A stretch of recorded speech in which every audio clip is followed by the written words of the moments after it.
कृषिका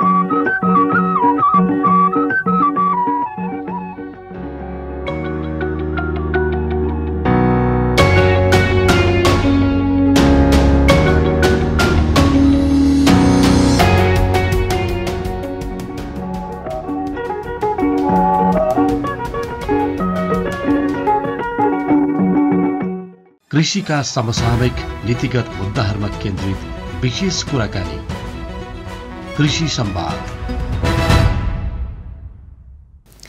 आदरणीय दर्शकवृन्द नमस्कार। कृषि संवादमा स्वागत छ। म कार्यक्रम प्रस्तुता गुमा पाण्डे। तपाईले यो कार्यक्रम प्रत्येक आइतबार साँझ 6:40 बजे र यसको पुनः प्रसारण सोमबार बिहान 10 बजेको समाचारपछि हेर्दै आइरहनु भएको छ। हालको परिप्रेक्ष्यमा हेर्ने हो भने मुलुकको आर्थिक मेरुदण्डको रूपमा रहेको कृषि क्षेत्रको वर्तमान अवस्था, अवसर, चुनौती लगायत कृषि तथा पशुपन्छी क्षेत्रका विविध आयामहरूको बारेमा आज हामी कुराकानी गर्न गइरहेको छौँ।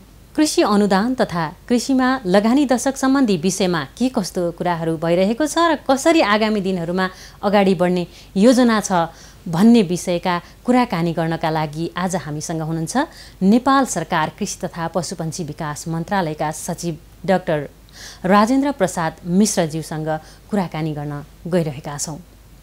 आउनुहोस् दर्शकवृन्द, ढिला नगरी उहाँलाई स्वागत गरौँ। सर, स्वागत छ हाम्रो कार्यक्रममा। धन्यवाद। सचिवज्यू, नेपालको कृषि तथा पशुपन्छी क्षेत्रको वर्तमान अवस्था कस्तो रहेको छ, यसबाटै कार्यक्रमको सुरुवात गरौँ। नेपालको कृषि तथा पशुपन्छी विकासको वर्तमान अवस्थाको कुरा गर्दाखेरि 3-4वटा आयामहरूलाई हेर्नुपर्ने हुन्छ। एउटा पहिलो आयाम भनेको नेपालको कृषि रूपान्तरणको चरणमा रहेको छ र यो रूपान्तरणभित्र बजारको रूपान्तरण एउटा छ, उत्पादन प्रणालीको रूपान्तरण एउटा छ र प्रविधि हस्तान्तरणको रूपान्तरण एउटा छ भने बाह्य बजारहरूसँगको सम्बन्ध र बाह्य आपूर्ति श्रृङ्खलाहरूको सम्बन्ध र प्रतिस्पर्धाको सम्बन्ध अर्को छ भने यी 4-5वटा आयामहरूमा नेपालको कृषि अहिले रूपान्तरणको चरणमा छ। अब एउटा खेती गर्ने घर परिवारको खेती गर्नुको उद्देश्य परिवर्तन भएको छ अहिले। यसै उसको अब्जेक्टिभ चाहिँ अहिले फार्म भनेको एउटा व्यवसाय हो, एउटा व्यापार हो, यसले नाफा कमाउनु पर्छ भन्ने छ। अब उद्देश्य परिवर्तन भइसकेपछि त्यो त रूपान्तरण हुने नै भयो र त्यही रूपान्तरणको चरणमा हुँदाखेरि जुन अलिकति खेतीबाट विमुख भएको अवस्था, युवाहरू पलायन भएको अवस्था, आयात बढेको अवस्था अर्थात् बजारको मागको संरचना परिवर्तन भएको अवस्था र कतै कतै उत्पादन बढी भएर बिक्री नहुन सकेको अवस्थाहरू पनि यो त्यही रूपान्तरणको चरणको एउटा आयामको रूपमा रहेका छन्। कृषि तथा पशुपन्छी क्षेत्रका समस्या, अवसर र चुनौतीहरू के रहेका छन्, यसबारेमा नि प्रश्न पारिदिनुहोस् न। 20-25 वर्ष पहिला हाम्रो कृषिलाई जुन अवसरहरू प्राप्त थियो त्योभन्दा अहिले हामीसँग धेरै राम्रो अवसरहरू प्राप्त भएको छ किसानका लागि र अरू हामी त्योसँग सरोकार राख्ने सेवा प्रदायक र निकायहरूका लागि पनि। अब त्यो अवसर किनभने 15-20 वर्ष अगाडि बाटोघाटोको अवस्था एकदमै कमजोर थियो, हाम्रो लिङ्क नै थिएन। हामीले जुम्लामा स्याउ उत्पादन गर्दाखेरि हेलिकप्टरबाट ढुवानी गर्थ्यौँ, अहिले त बाटोघाटो पुगेको छ नि भने सडक सञ्जाल राम्रो भएको छ, हामीले पूर्वाधारमा राम्रै गरेका छौँ र त्यसले एउटा राम्रो अवसर प्राप्त गरेको छ भने दोस्रो प्रविधि क्षेत्रमा हिजो प्रविधि हस्तान्तरणको मामलामा कृषि प्रसार सेवामा सरकारको मात्रै दायित्व थियो, एकाधिकार जस्तै थियो र कृषि फार्महरूले बिउ उत्पादन गरिदिए भने उन्नत बिउ पाउँथ्यो, अन्यथा पाउँदैन थियो भने अहिले प्रविधि हस्तान्तरणकोमा बजारमा आधारित प्रविधि हस्तान्तरण उत्पादन सामग्री कुराहरू आएको छ र दोस्रो प्रविधिमा एउटा ठुलो छलाङ हामी बाहिरी दुनियाँसँग पनि जोडिएका छौँ, त्यसले नयाँ अवसर प्राप्त गरेको छ। तेस्रो सञ्चार जगत। अब सञ्चार जगतमा आएको आमूल परिवर्तनले किसानहरू पनि बेनिफिटेड भएका छन्, कृषि क्षेत्रमा पनि नयाँ नयाँ अवसर प्राप्त भएका छन् र मान्छेले एउटा बाहिरी प्रविधिहरू सजिलै सिक्ने मौका प्राप्त गरेको छ, यसले नयाँ अवसर प्राप्त दिएको छ भने यसका अतिरिक्त अलिकति हिजोको भन्दा किसानहरू शिक्षित भएका छन्। अब शिक्षित किसानहरूले गर्ने तौर तरिकाहरू फरक नै हुन्छ। एउटा आम उत्पादक किसानको हिसाबले हेर्दाखेरि जति उपभोक्ताहरू बढ्छन् त्यो उत्पादन गर्नका लागि राम्रो अवसर हो भने बजारमा कृषि उपजहरूको माग राम्रो हुनु भनेको हाम्रो लागि राम्रो अवसर हो। भले हामीले त्यो अवसरलाई प्राप्त गर्नका लागि उपयोग गर्नका लागि हाम्रा केही कठिनाइहरू रहेका होलान्, तर त्यसले पनि राम्रो अवसर दिएको छ भने अलिकति लगानी गर्ने क्षमता पनि बढेको हो। अब सरकारको लगानी गर्ने क्षमता बढेको छ र यतातिर किसानहरूको आफ्नै पनि लगानी गर्ने क्षमताहरू बढेको छ। वित्तीय संस्थाहरूमा पहुँच पनि हिजोको भन्दा बढेको हो। जस्तो सहकारी, त्यस्तै अब ब्याङ्किङ सेक्टरमा हिजो हाम्रो सरकारी ब्याङ्कहरूको मात्रै अवस्था हुँदाखेरिको अवस्था र अहिले धेरै ब्याङ्किङ सेक्टर निजी क्षेत्रमा आइसकेपछि एउटा प्रत्येक गाउँपालिकामा ब्याङ्क भइसकेपछि एक खालको पहुँच लगानीमा पनि बढेको हो। यसरी हेर्दा कृषि क्षेत्रमा राम्रो अवसरहरू प्राप्त भएको छ र सरकारको लगानी पनि बढेको छ। अहिले तपाईँको सुन्तला खेती गर्ने किसानहरूको असाध्यै सङ्ख्या बढेको छ, वात्तै बढाएको छ। अहिले हामी बिरुवाको आपूर्ति गर्न सकिरहेका छैनौँ। पशुपालनमा हेर्नुहोस्, दुधको उत्पादनमा अहिले हामीले किसानहरूले उत्पादन गरेर उत्पादनको समस्या आएको हो, बिक्री नहुने समस्या आएको हो भने त्यस्तै अहिले खसी पालन, बाख्रा पालनमा राम्रो भएको छ। यसपालि खसीको बिक्री कम भयो भन्ने कुरा आएको छ, मार्केट पनि इस्टाब्लिस हुँदैछ भने केही आश लाग्दा क्षेत्रहरू जहाँ किसानले नगद आर्जन गर्न सक्छन् त्यसमा राम्रो उन्नति भएको छ। तर जुन इन्टरप्राइजहरू व्यावसायिक रूपले भायबल देखिँदैनन्, नाफामूलक देखिँदैन, स्वाभाविक रूपमा किसानहरू त्यसलाई छोड्ने क्रममा अर्थात् त्यसमा लगानी गर्ने क्रममा देखिँदैनन्। चालु आर्थिक वर्ष 2080-81 को हालसम्मको कार्यक्रम कार्यान्वयनको वर्तमान अवस्था, विशेष गरी चाहिँ यो दुध किसानहरूको बक्यौता भुक्तानी, बिमा प्रिमियम बापतको बाँकी भुक्तानी लगायतका विषय जुन छन्, यसलाई चाहिँ कसरी लिनुभएको छ यहाँले? हामीले कोभिड झेल्यौँ। हजुर। र किसानहरूले गरेको दुध उत्पादनलाई हामीले त्यो बेला दुग्ध विकासका क्षेत्रमा काम गर्ने उद्योग र दुग्ध विकास संस्थानलाई अनुरोध गरेर तपाईँहरूले किन्नुपर्छ, यसलाई कन्भर्जन गरेर जानुहोस्, पछि मार्केट नर्मल भइसकेपछि बिक्री गर्ने अवस्था आउँछ भन्ने कुरा हिसाबले त्यहीँदेखि यसको सुरुवातको ज्वरो भएको हो। र त्यसपछि दोस्रो चरणमा कोभिडपछि अलिकति मार्केट डिमान्ड पनि घट्यो र दोस्रो यही चरणमा लम्पी स्किन पनि आयो र तेस्रो चाहिँ आर्थिक मन्दी पनि हामीले केही रूपमा झेल्यौँ। बिचमा अर्थतन्त्र त्यति धेरै राम्रो एक्साइटिङ भएर अगाडि बढेको अवस्था होइन। यसले गर्दाखेरि किसानहरूको दुध उत्पादन चाहिँ एउटा राम्रो किसिमले स्थानीय तहहरूले पनि तपाईँलाई थाहा छ प्रोत्साहन अनुदानहरू दिएर, प्रदेशहरूले पनि प्रोत्साहन अनुदान दिएर किसानहरूलाई आकर्षित गरेर दुध उत्पादनमा किसानहरू अगाडि बढे। तर त्यो अनुसार हाम्रो बजारको माग बढेन र दुध बढी भएपछि हामीले पनि फेरि इन्डस्ट्रीलाई सपोर्ट अनुरोध गरेर तपाईँ दुध किनिदिनुहोस् है होइन भनेर असहज कार्तिक देखेर हामीलाई अनुरोध गऱ्यौँ। अब यो अवस्थामा दुध इन्डस्ट्रीहरूले, डेरी इन्डस्ट्रीहरूले खरिद गरे र उनीहरूसँग कन्भर्जन गरेको बटर र त्यसका अतिरिक्त ठुलो दुध सबै धेरै स्टकमा छ, ठुलो परिमाणमा। त्यो स्टकमा परिमाणमा भइसकेपछि ब्याङ्किङ सेक्टरबाट पनि अहिले हामीले त्यो स्टकको लाई धितो राखेर ऋण प्रवाह गर्न सकेका छैनौँ। त्यसका आफ्नै लिमिटेसनहरू छन् भने अब उद्योगीहरूसँग भएको सीमित पुँजीले पनि जति उनीहरूले उपलब्ध गराउन सक्थे त्यो उपलब्ध गराउँदै आएका छन् र अस्ति मात्रै उनीहरूले हामी चैतसम्मको भुक्तानी यो असाढको 27 गतेसम्म दिन्छौँ भनेर कमिटमेन्ट गरेका छन्। जहाँसम्म सरकारी निकाय दुग्ध विकास संस्थानको कुरा छ उसलाई पनि ऋण दिएर भए पनि किसानको भुक्तानी गर्नुपर्छ र फेरि मार्केटलाई स्टेबलाइज भइसकेपछि त्यो ऋण तिर्ने गरी व्यवस्था गर्नुपर्छ भन्ने हिसाबमा मन्त्रालयले पहल गरिरहेको छ। मलाई लाग्छ यो समस्या चाँडै समाधान हुन्छ। हाम्रो डेरीजन्य उत्पादनको ठुलो एक्सपोर्टको परिमाण भनेको छुर्पी हो। त्यसलाई हामी अझै पनि बढी उद्योगहरूलाई केन्द्रित गरेर त्यसलाई निर्यात बढाउन सक्छौँ। दोस्रो, अब केही हाम्रा उत्पादनहरू जस्तो याक चिजदेखि लिएर विदेशी बजारमा राम्रो निर्यात हुन सक्ने सम्भावना छ, त्यसलाई पनि बढाउँछौँ भने आन्तरिक बजारमा केही उच्च मूल्य जाने, उच्च गुणस्तरको डेरी प्रोडक्टहरू उपयोग गर्ने जुन उद्योगहरू छन् त्यसका लागि हामीले उद्योगहरूसँग सहकार्य गरेर चाहिने कच्चा पदार्थको रूपमा हामीले उत्पादन गर्नेतिर प्रवर्धन गर्छौँ। र तेस्रो कुरा चाहिँ हामीले आम सञ्चार माध्यमहरू सबैलाई दुध र दुग्धजन्य भोग बढाउँ भन्ने हिसाबले बढाउनु। अब जस्तो तेल खानु र घिउ खानुमा सामान्यतया भन्ने हो भने घिउलाई बढी प्रिफर गरिदिने बित्तिकै बटर हाम्रो जान्छ। अब त्यसका आफ्ना किसिमका लिमिटेसन अहिले महीमा गइरहेका छौँ। हामीले धेरै डेरी इन्डस्ट्रीहरूले मही प्रोडक्सन गर्न थालेका छन्। त्यो हुने बित्तिकै हाम्रो बजारको माग डाइभर्सिफाई हुन्छ र यो उत्पादित दुध खपत हुने पद्धति बस्छ भन्ने नै हाम्रो सोचाइरहेको हो। र बिमा कम्पनीहरूको प्रिमियम पाउने अनुदान चाहिँ बाँकी रहँदैन। र त्यसका साथसाथै हामीले यसलाई अनलाइन प्रणालीमा लगेर किसानको पहुँच बढाउने र प्रभावकारी बनाउने गरिकन मन्त्रालयले प्रयास अगाडि बढाएको छ। सचिवज्यू, हाम्रोमा 3 तहको सरकार छ, जसबीच चाहिँ कार्यक्रम कार्यान्वयन दोहोरोपन र समन्वयनको अभाव पनि छ भनिन्छ नि। के कारणले यस्तो अवस्था आएको हो र 3 तहको सरकारबीच कार्यान्वयनमा चाहिँ कसरी समन्वयन अभिवृद्धि गर्न सकिन्छ? मन्त्रालयले यसमा चाहिँ के गरिरहेको छ, यो बारेमा नि बताइदिनुहोस् न सचिवज्यू। संहितामा आइसकेपछि हामी 3 तहको संरचनामा गइसकेपछि फ्रन्टलाइनको किसानलाई सेवा प्रदान गर्ने सरकार भनेको किसानको सरकार मैले भन्ने गरेको छु, स्थानीय सरकार हो।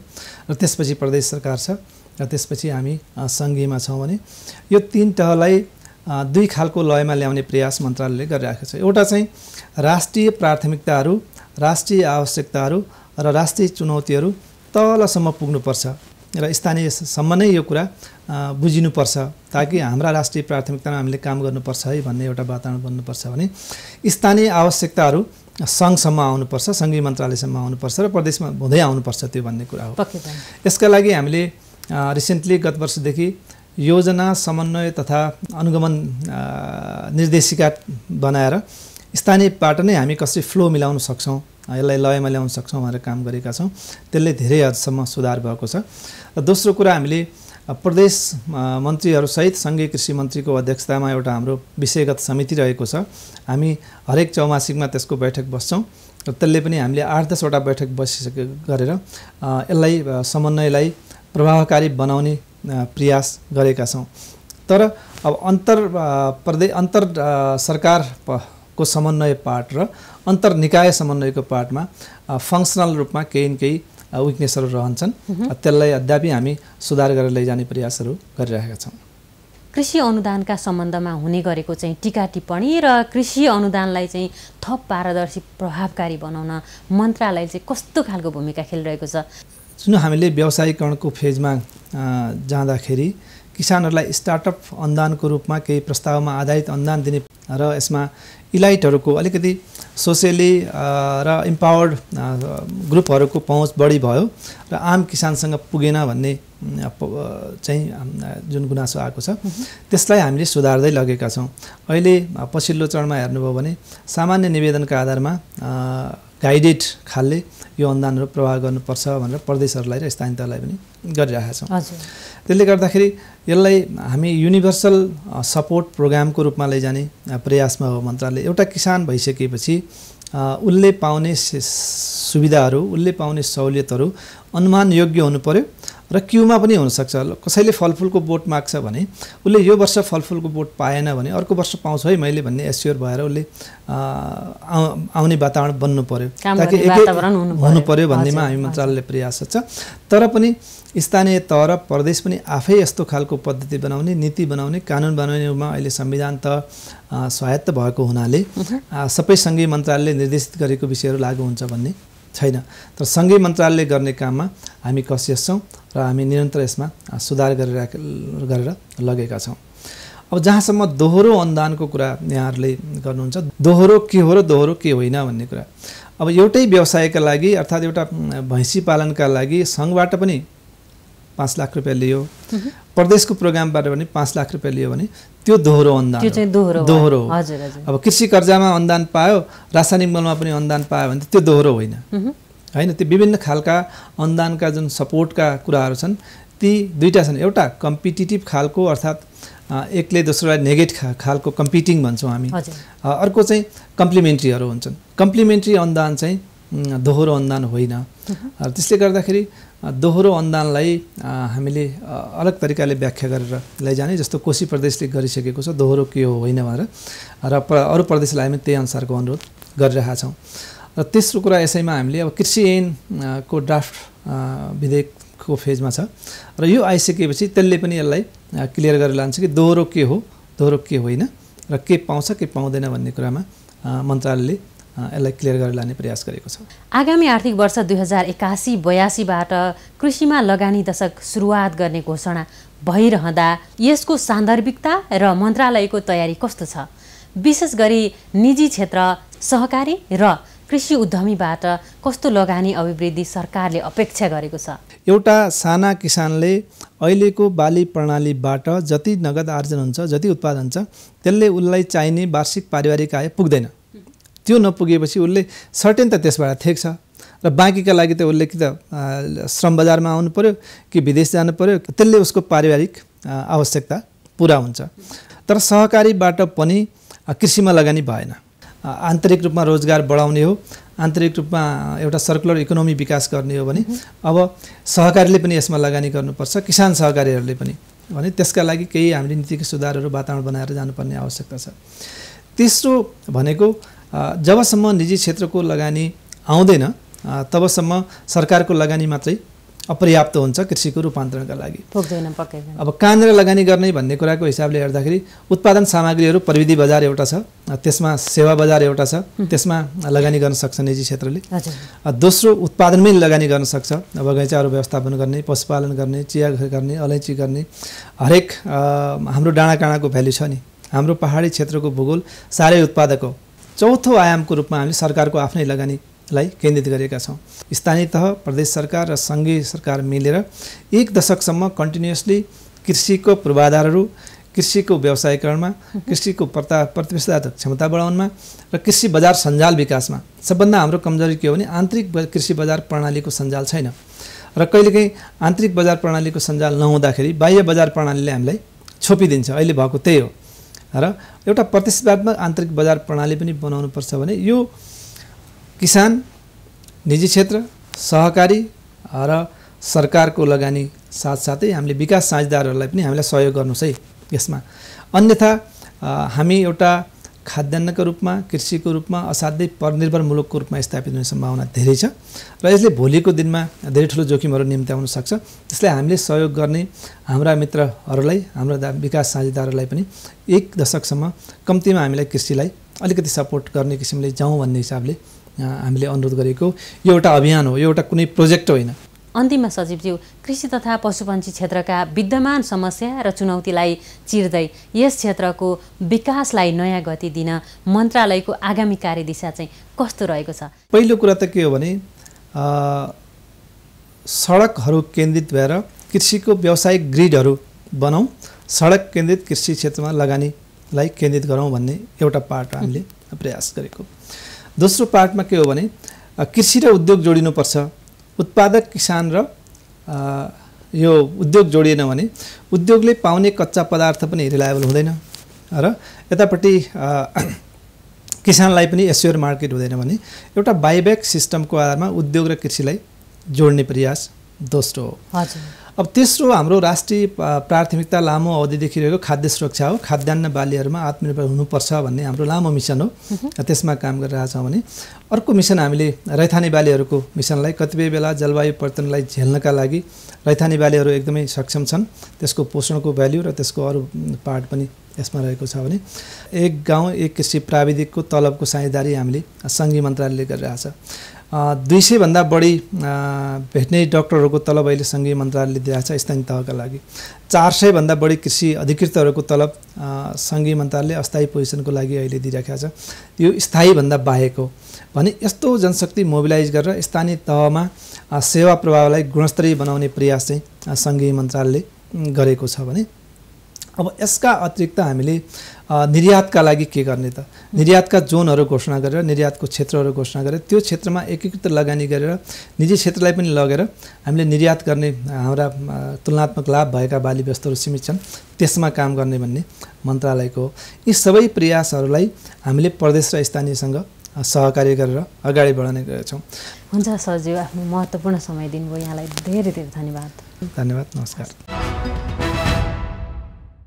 दर्शकवृन्द, आज हामीले कृषि तथा पशुपन्छी विकास मन्त्रालयका सचिव डाक्टर राजेन्द्र प्रसाद मिश्रज्यूसँग कुराकानी गऱ्यौँ। हवस् त दर्शकवृन्द, कार्यक्रम हेरिदिनु भएकोमा तपाईँलाई धेरै धेरै धन्यवाद। हाम्रा सम्पूर्ण युनिटका साथ म कार्यक्रम प्रस्तुता गोमा पाण्डे पनि यो कार्यक्रमबाट बिदा हुन चाहन्छु। हवस् त, नमस्कार।